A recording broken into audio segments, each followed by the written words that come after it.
네, 오늘은 출애굽기 29장 1절에서 9절까지 말씀 보겠습니다. 출애굽기 28장은 제사장의 옷에 대한 이야기를 하고 있습니다. 출애굽기 29장은 제사장 취임식, 위임식 규례를 다루고 있습니다. 이 제사장은 하나님이 직접 세우신 직분입니다. 인간의 아이디어가 아닙니다. 이 제사장의 중요한 사역은 제사를 인도하는 거죠. 그래서 죄인들의 죄를 처리해주고 이 죄인들이 하나님께 가까이 나아갈 수 있도록 하나님을 만날 수 있도록 그렇게 중재하는 역할을 제사장들이 했습니다. 하나님께서 12지파 가운데서 아무나 제사장이 되게 하지 않으셨습니다. 오직 레위 지파 아론의 가문에서만 이 제사장이 나오게 하신 거예요. 그래서 이 제사의 혼란과 무질서를 막으셨고 또 이 전문직인 이 제사장 직분을 세워서 잘못 제사를 드리다가 죽는 일이 없도록 하신 것입니다. 말씀대로 제사를 드려서 제사함을 받게 하고 하나님을 만나는 이런 축복을 백성들이 얻도록 하게 하신 것이죠. 오늘 제사장 이임식을 보면 이제 아론의 네 자녀가 있습니다. 그 네 자녀를 이제 제사장으로 임명하는 그런 위임식입니다. 나답, 아비후, 엘르아살, 이다말. 그러니까 제사장들이 전부 다 이 네 자녀에게서만 나온 것이죠. 그런데 아론의 네 아들 중에 첫째와 둘째 아들 나답과 아비후는 제사장 취임식 얼마 후에 다른 불로 제사를 드리다가 적사해서 죽임을 당합니다. 이제 셋째 아들, 넷째 아들만 남아서 이제 제사장 직분을 감당하는데 다윗 시대까지는 이 셋째 아들, 넷째 아들의 후손들이 제사장직을 감당해요. 근데 나중에는 이 넷째 아들 이다말도 사라집니다. 그래서 셋째 아들 엘리에살 가문, 특별히 사독 제사장의 후손들만 이스라엘의 역사 속에서 제사장의 사역을 감당했습니다. 예수님 탄생할 때 침례 요한의 아버지 사가랴가 이 엘리아살 가문의 사독 제사장의 후손입니다. 그렇다면 한 가지 질문이 생깁니다. 예수님은 레위 지파 사람이 아닙니다. 아론의 후손도 아니죠. 유다 지파 사람이 어떻게 대제사장이 될 수 있겠습니까? 어떻게 이 땅에 제사장으로 오셔서 십자가에서 온 인류를 위한 속죄 제사를 드릴 수 있었겠습니까? 유대인들의 생각에는 이게 맞지 않는 이야기예요. 그래서 예수님을 배척한 이유 중에 하나도 예수님은 대제사장이 될 수 없는 유다 지파의 사람이었기 때문입니다. 근데 이제 성경을 보시면 이 제사장 직분이 두 종류가 있다라는 것을 설명합니다. 하나는 아론 계열에서 나온 제사장이고요. 또 하나는 멜기세덱 계열에서 나온 제사장이 있다라고 설명합니다. 예수님은 이 멜기세덱의 반차, 이 라인을 따라서 나온 제사장이다라고 말씀을 합니다. 성경 구절을 읽어보겠습니다. 히브리서 5장부터 읽겠습니다. 예수는 하나님께 멜기세덱의 반차를 쫓은 대제사장이라 칭함을 받았느니라. 예수께서 멜기세덱의 반차를 쫓아 영원히 대제사장이 되어 우리를 위하여 들어가셨느니라. 이제 히브리서 7장을 봐보시면 왜 예수님께서 멜기세덱의 반차를 쫓아서 제사장으로 이 땅에 오셨는지 이유를 설명합니다. 히브리서 7장 읽겠습니다.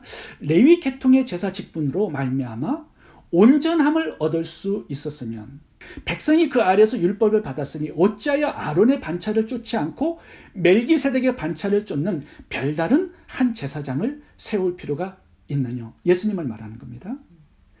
히브리서 7장 멜기세덱과 같은 별다른 한 제사장이 일어난 것을 보니 더욱 분명하도다.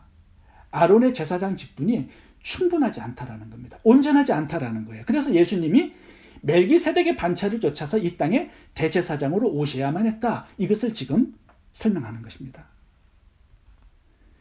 증거하기를 내가 영원히 멜기세덱의 반차를 쫓는 제사장이라 하였도다.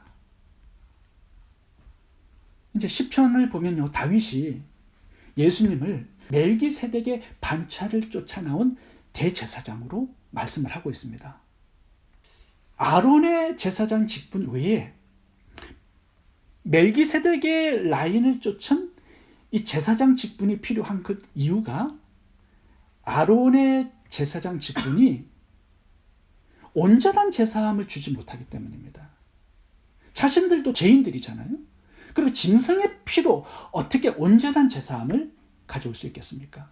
그러니까 그거 가지고는 안 된다라는 거예요. 죄인들과 하나님의 온전한 연합이 안 된다는 거예요. 그래서 예수님께서 멜기세덱의 반차를 따라서 제사장 직분을 가지고 이 땅에 오셔서 자신을 제물로 잡아 자신의 피로 십자가에서 온전한 제사를 드림으로 말미암아 죄인들의 죄를 온전히 사하고 하나님의 자녀로 만들어주시는 이것이 필요하다라고 말씀을 하고 있는 것입니다. 아론의 계열과 멜기세덱 계열의 제사장 직분에 다른 점이 하나 있습니다. 그것이 뭐냐면 아론 계열은 오직 제사장 직분만 있고요. 멜기세덱 계열은 왕과 제사장 이 두 가지 직분을 함께 겸임합니다. 창세기 14장 18절을 보시면 멜기세덱은 살렘 왕입니다. 그리고 또한 하나님의 제사장이라고 소개를 하고 있습니다. 그러니까 왕의 직분과 제사장의 직분을 동시에 겸하고 있어요. 이게 왜 중요하냐면요. 구약은요. 왕과 제사장 직분이 완전히 나눠져 있습니다.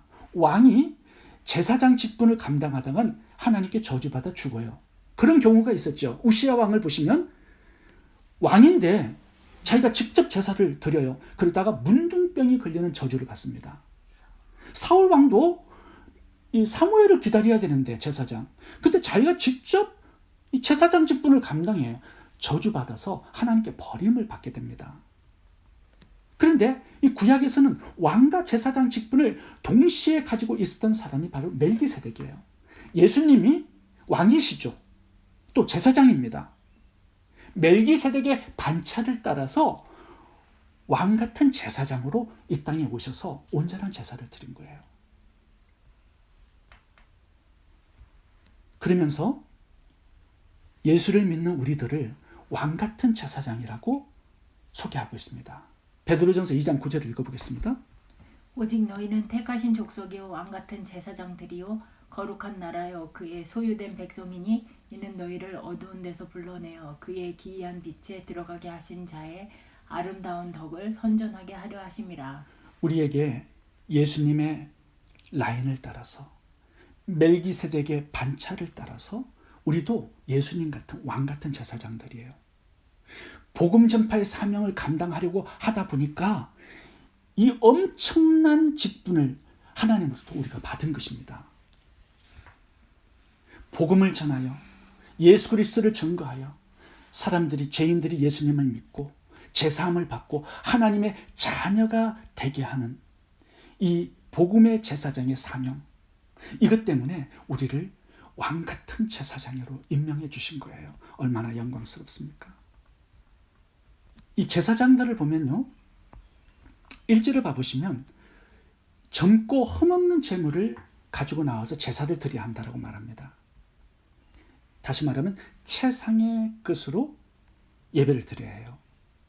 하나님께서 흠없고 온전한 제물을, 최상의 제물을 가지고 나오라고 하신 그 이유가 있습니다. 제사장들에게. 하나님께서 뭐가 부족해서 그런 게 아니라 이런 최상의 것을 요구하시는 이유는 이 제사장의 사역을 감당하는 자들은 하나님께 그렇게 온전한 마음으로 헌신이 돼 있어야 된다는 거예요. 제물이 그 사람의 마음을 담는 거잖아요. 최상의 제물이 하나님을 향한 헌신이 어떠한가를 보여주는 것입니다. 최상의 제물을 드릴 때 그러한 마음이 움직여지잖아요. 말라기 시대를 봐보면 예배자들이 하나님께 어떤 제물을 드리냐면 눈 멀고 병든 것, 저는 것. 왜 그랬을까요? 하나님께서 책망하는 내용을 보면요, 하나님을 멸시하고 공경하지 않았다라고 막 책망합니다. 그러니까 마음이 없는 거예요. 그러니까 정성이 담기지 않는 거죠. 하나님을 사랑하지도 않으니까.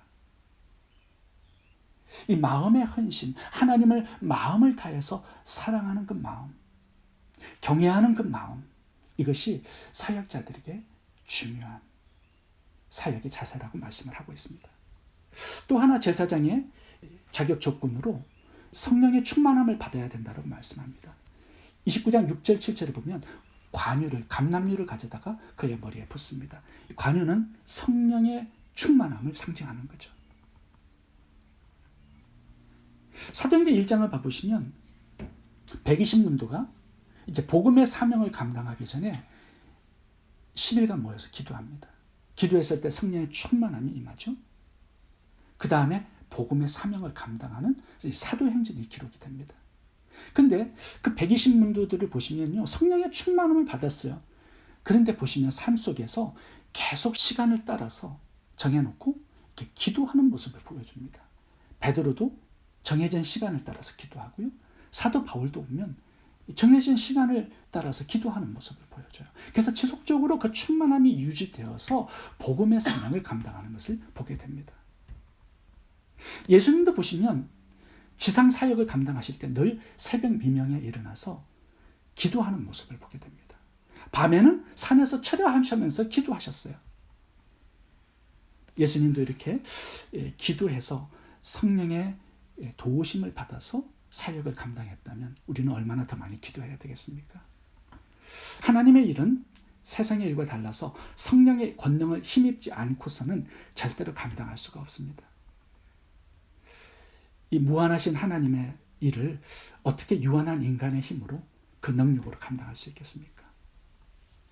우리가 하나님의 사역을 잘 감당하기 위해서는 기도해야 합니다. 그리고 성령의 충만함을 받아야 합니다. 우리가 믿음을 지키고 기도하면서 성령의 충만함을 받아서 마음을 다해 하나님께 헌신할 때 하나님의 일은 하나님이 우리를 통하여 하시고 또 열매를 맺으실 것입니다. 사도행전 1장 8절 읽고 마치겠습니다. 오직 성령이 너희에게 임하시면 너희가 권능을 받고 예루살렘과 온 유대와 사마리아 땅끝까지 이르러 내 증인이 되리라. 기도하겠습니다.